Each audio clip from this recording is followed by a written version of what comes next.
Hola, sean bienvenidos al segundo episodio de esta serie de podcasts sobre el Segundo Imperio Mexicano. Hoy vamos a hablar sobre los antecedentes de este periodo breve, pero contundente y influyente en el devenir de la historia de México. Y para ello primero tenemos que hablar sobre algo que ocurrió casi 50 años antes que el Segundo Imperio Mexicano. Como ustedes recordarán, un poco antes de que estallara la llamada Guerra de Independencia de México, a la que más bien habría que llamar la Guerra de Independencia de la Nueva España, porque México todavía no existía. De hecho, como dato curioso, todavía ni siquiera se sabía cómo se iba a llamar este nuevo país o qué forma iba a tomar.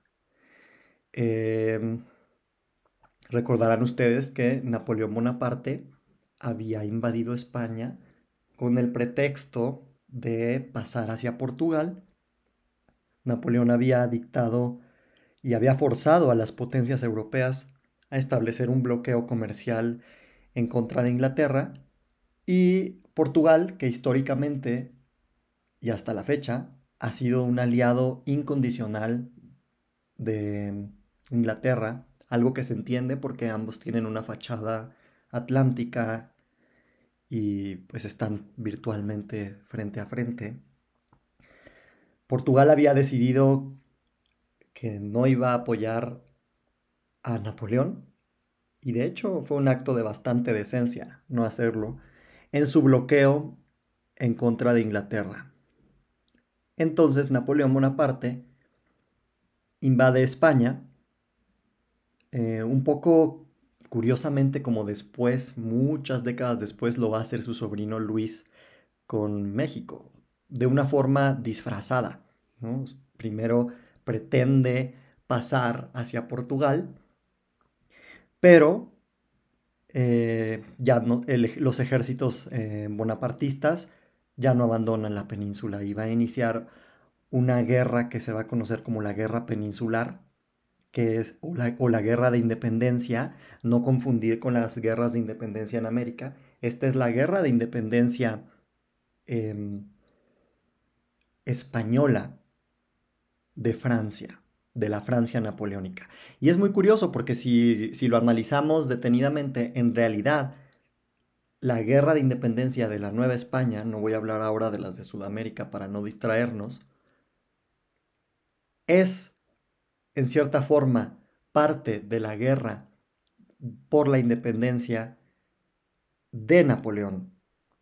Me explico.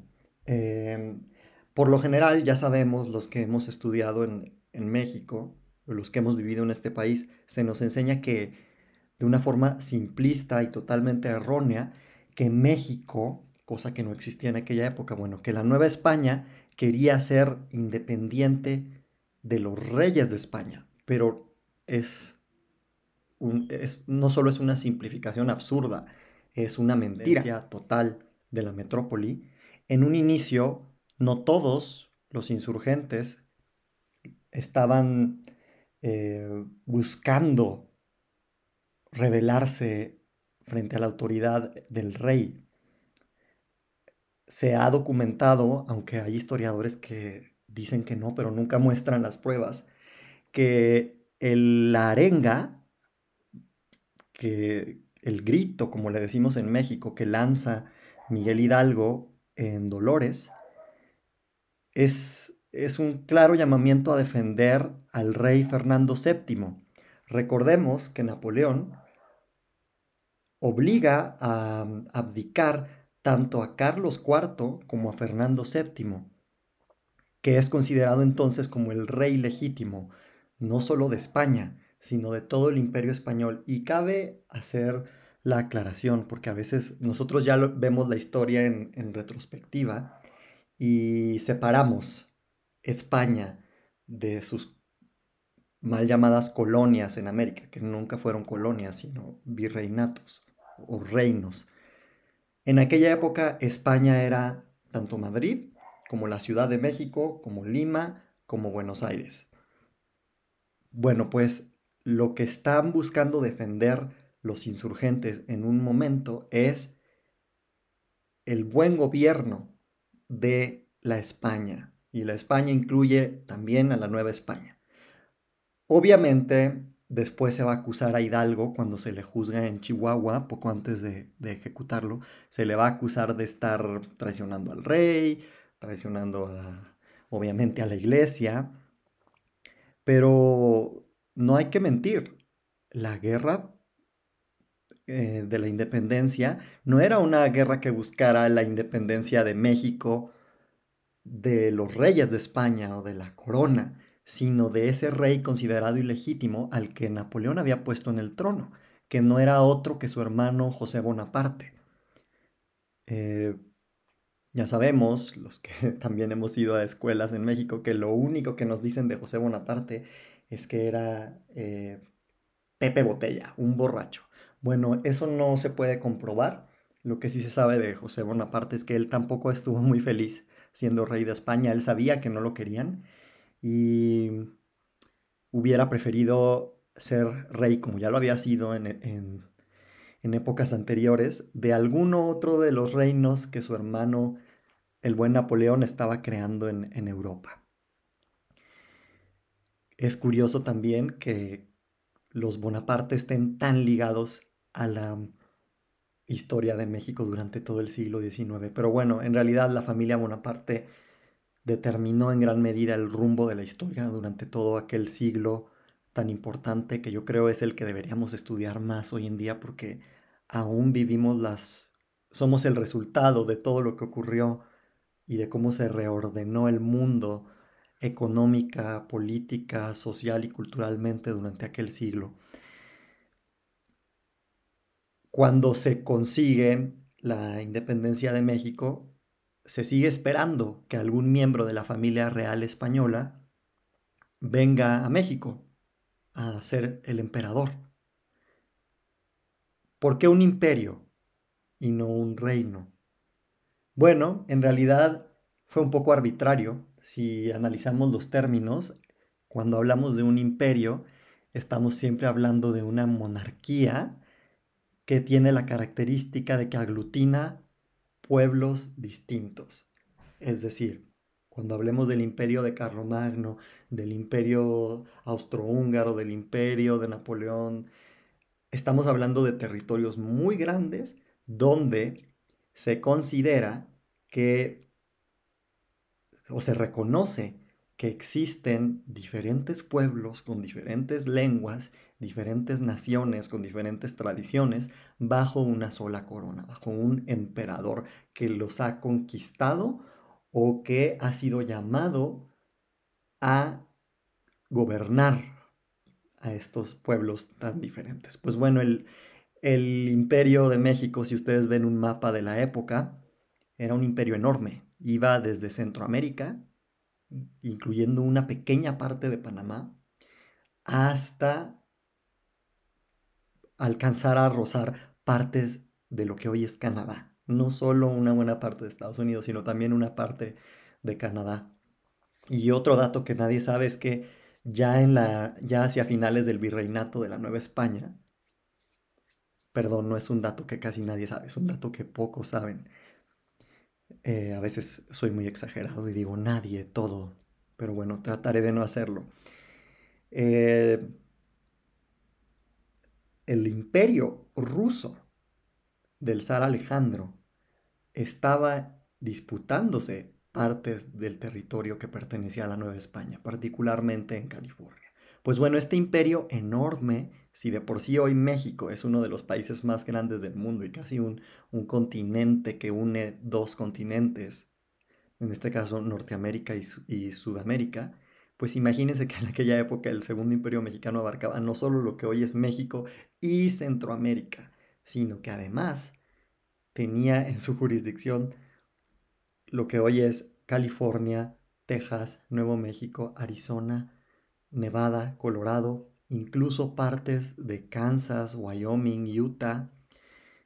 Era enorme, era casi imposible, iba a ser imposible que se mantuviera unido, como ya después sucedió, y hablaremos después de la Guerra México-Americana, que también es un antecedente del Segundo Imperio Mexicano.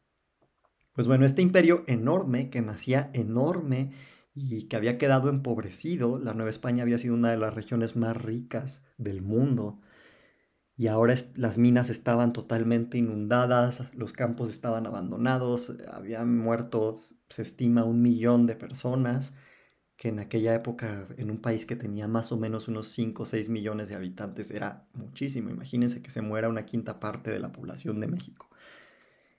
Pues así de trágico.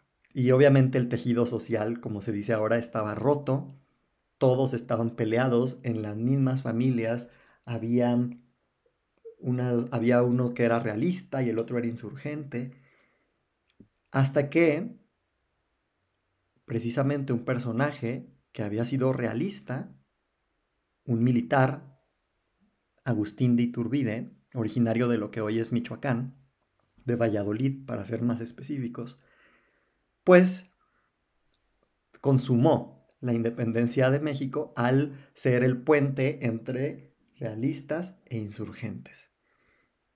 Pues este hombre, que nunca lo quiso, aunque muchos dicen que en secreto lo ambicionaba, pero como les digo, ahora leemos la historia de adelante hacia atrás y así no se debe leer la historia, ¿no? Es como decir, bueno, pues si así fuera, Maximiliano nunca hubiera aceptado el trono porque sabía que iba a terminar fusilado, como iba a terminar fusilado este Agustín de Iturbide, que toma el trono, la corona del primer imperio mexicano.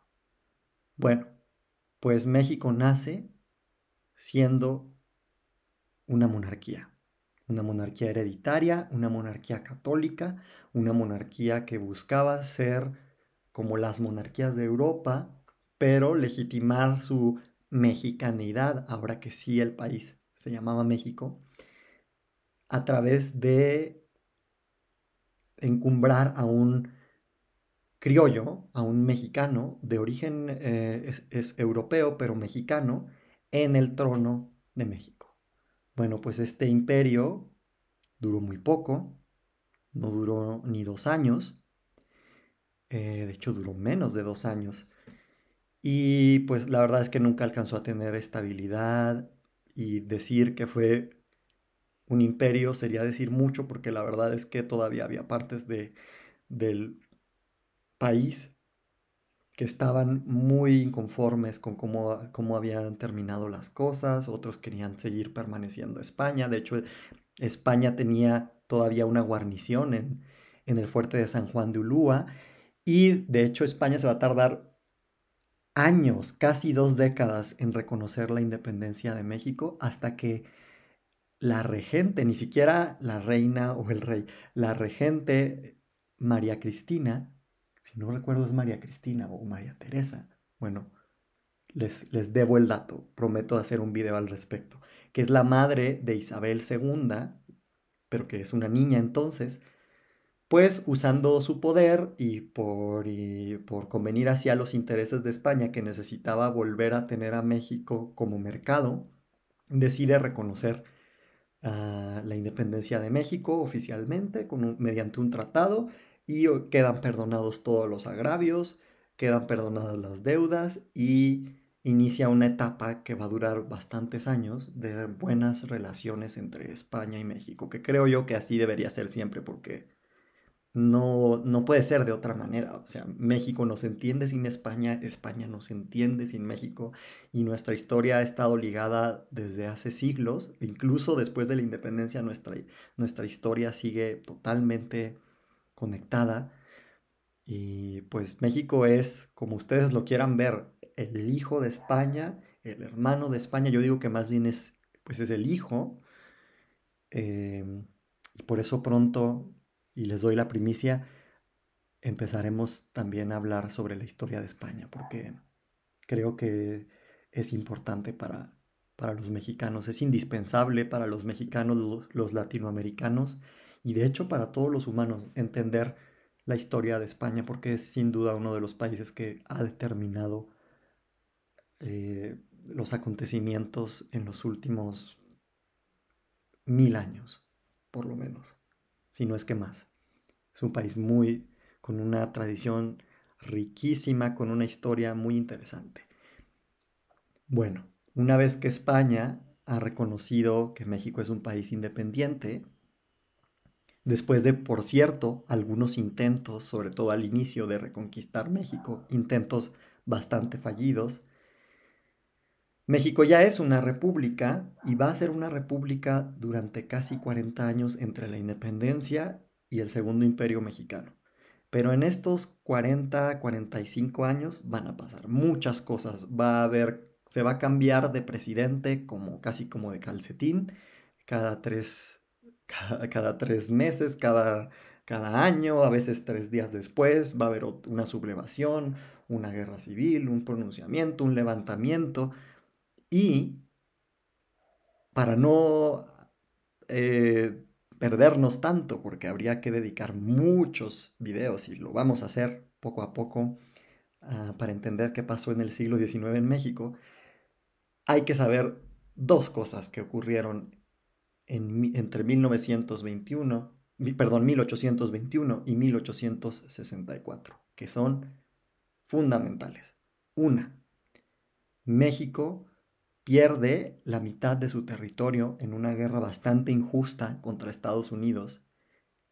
Y eso va a tener un efecto, ya no hablemos de lo económico y de lo político y de las vidas que se perdieron. Eso va a tener un efecto psicológico brutal, casi, casi fatal en los mexicanos. Imaginémonos, por ponernos hoy en, en los zapatos de nuestros antepasados, imaginémonos que hoy Estados Unidos vuelve a invadir México y se lleva todo lo que está arriba de Aguascalientes, o sea, la mitad del país.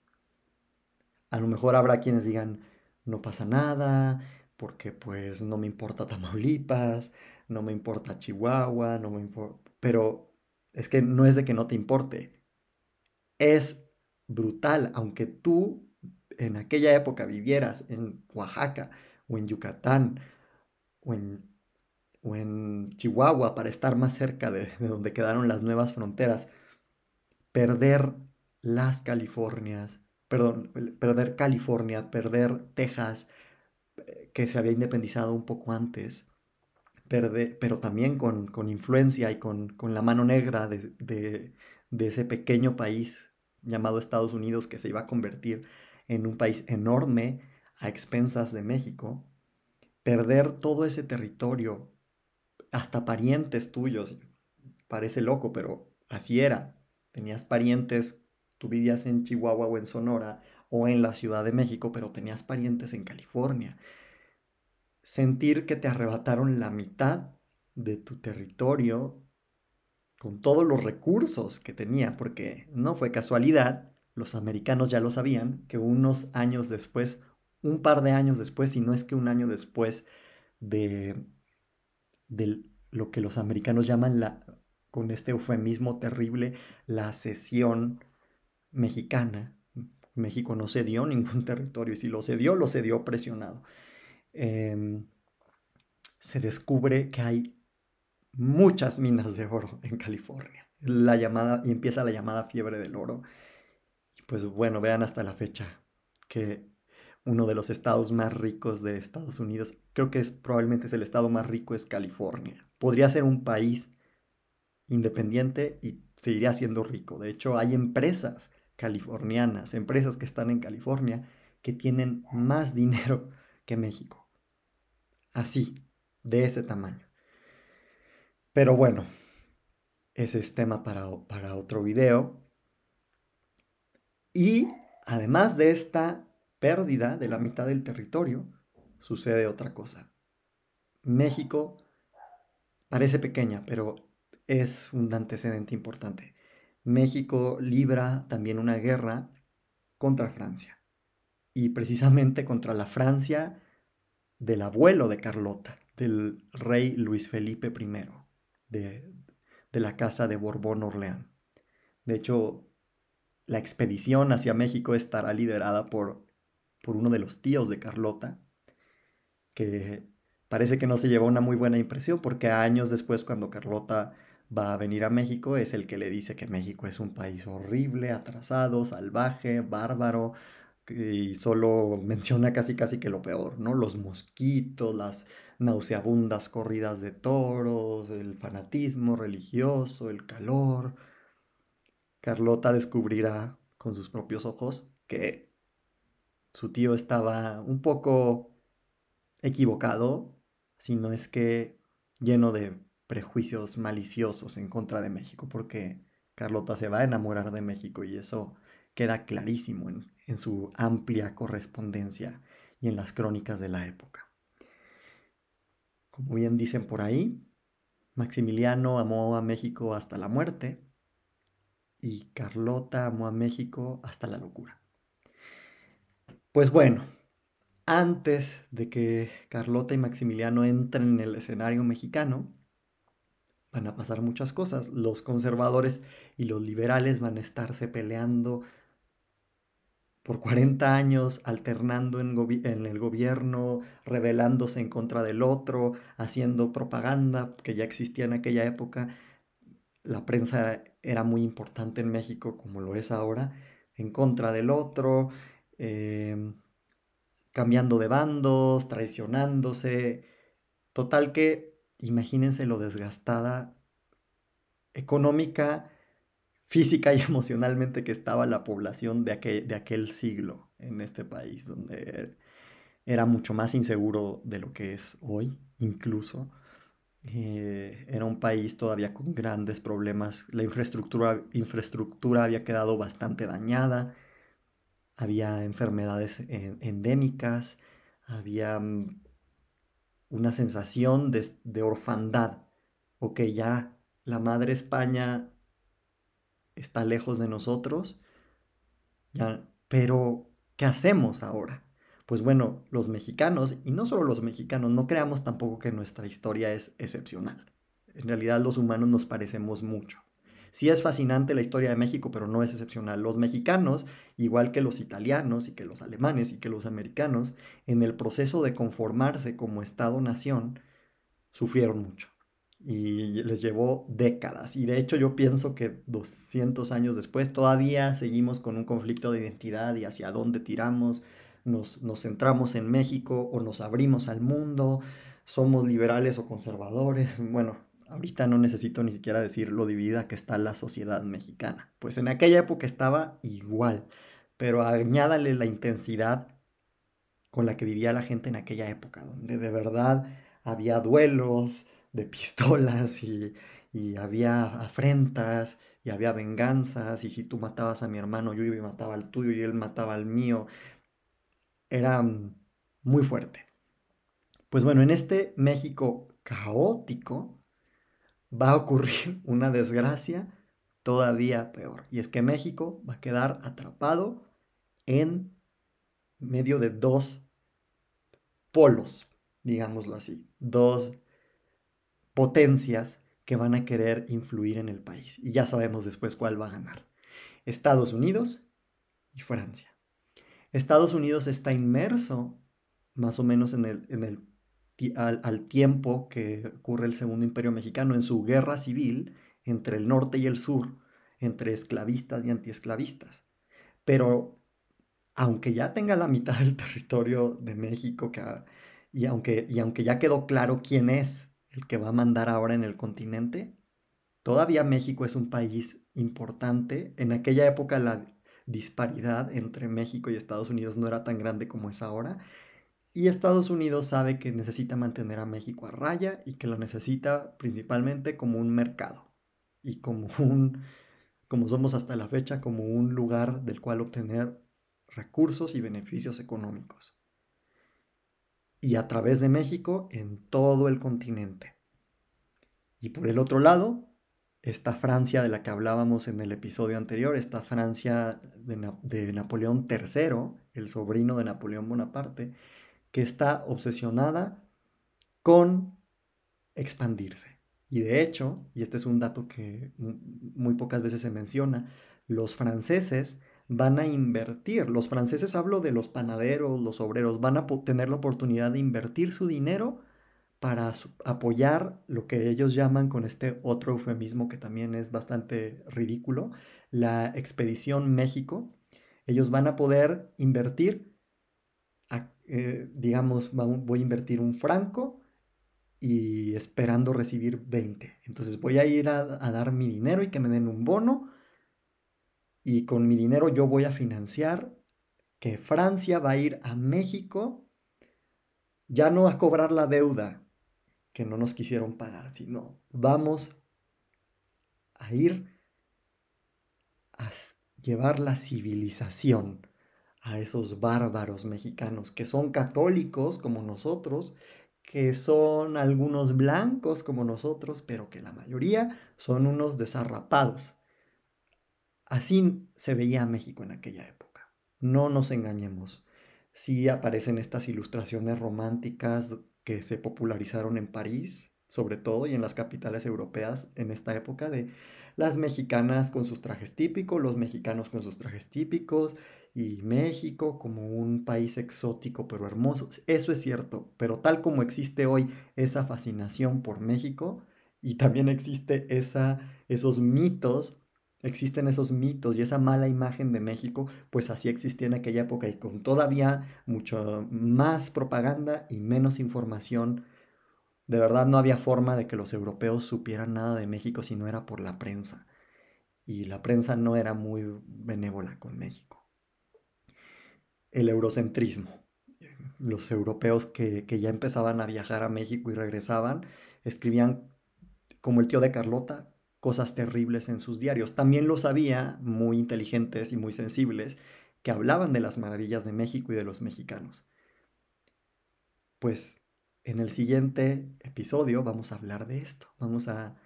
Ya nos vamos acercando al segundo imperio mexicano. Quería primero que habláramos un poco de los antecedentes. Ahora vamos a irnos paso por paso, un poquito antes de la llegada de Maximiliano y Carlota a México, para hablar de la intervención francesa en México y cómo es que miles de franceses van a terminar de este lado del mar cuando de verdad Europa estaba a punto de estallar en una gran guerra que va a ser el antecedente uno de los antecedentes de la Primera Guerra Mundial, pero va a ser muy interesante que vayamos paso a paso tratando de ubicarnos. Me gusta la idea de que hagamos de verdad un esfuerzo de ubicarnos en aquella época sin pensar en lo que ya sabemos que pasó después, que Maximiliano lo mataron, que Carlota se volvió loca, como les gusta decir a todos, que la Primera Guerra Mundial, que el sobrino de Maximiliano lo ejecutaron, nada. Vámonos paso por paso, va a ser muy interesante, los invito a que me acompañen en este recorrido. Como pueden ver, trato de hacerlo un poco como una charla y me emociona mucho poder compartir con ustedes. También estén pendientes de los live que voy a estar haciendo, donde me gustaría responder preguntas, escuchar sus inquietudes, sus comentarios, buenos, malos, todo es apreciado. Esto es un poco todavía un experimento, así que ténganme paciencia si de pronto se me salen muchas muletillas o me trabo un poco porque es mucha información y porque de verdad mi cerebro funciona de una forma muy extraña, como un árbol con muchas ramas y ramitas y a veces siento que no termino las ideas. Ténganme paciencia, espero que lo disfruten y no se pierdan el próximo episodio. Si no se han suscrito al canal, suscríbanse y activen las notificaciones para que sean los primeros en enterarse cuando haya un nuevo video. Compartan el video, recomiéndenlo, denle manita arriba. Si no les gustó, denle manita abajo. Comenten. Todo, de verdad, todo es bienvenido. Y gracias por acompañarnos en este capítulo de Historia sin mitos, el segundo imperio mexicano, los antecedentes.